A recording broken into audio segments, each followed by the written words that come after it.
Hey, Troy here from BJB. We're going to do a quick video tutorial on using your ArmorBond 50 milliliter cartridges in the dispense gun.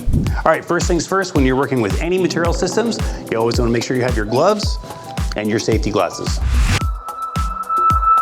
The key to any good bond is surface prep. You want to make sure the surfaces are clean of any contaminants, any oils, and we also want to, if we can, rough up the surface because that'll give you the best mechanical bond. So a medium grit sandpaper like 220, 100, usually pretty good, and we'll just kind of come in and we'll just make some roughened up surface. You don't have to get too crazy aggressive. Just enough to get rid of the shine as much as you can. Either a clean acetone or 99% alcohol, both work pretty good. I'm gonna use acetone on this one. So you don't wanna soak the part with the acetone. You actually wanna put it on a rag first. Just doing a quick wipe to get rid of contaminants and any dust.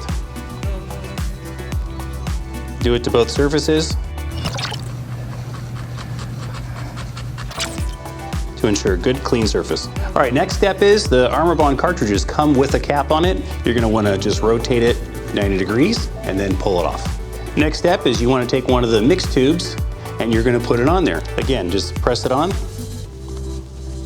and then a half twist. So the first thing we're gonna do is actually a purge shot. Now this sounds wasteful, but we're gonna dispense a very small amount of material to make sure that both of the plungers are moving at the same time and that we don't have any A or B material moving ahead of the other one. So we'll get a good mix going on here. So we go ahead and dispense this onto a little piece of silicone or a waste paper towel or something like that. Now that we've got some flow, go ahead and take our parts and dispense a nice bead.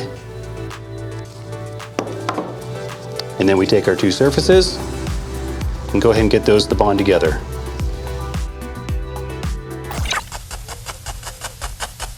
All kinds of little things.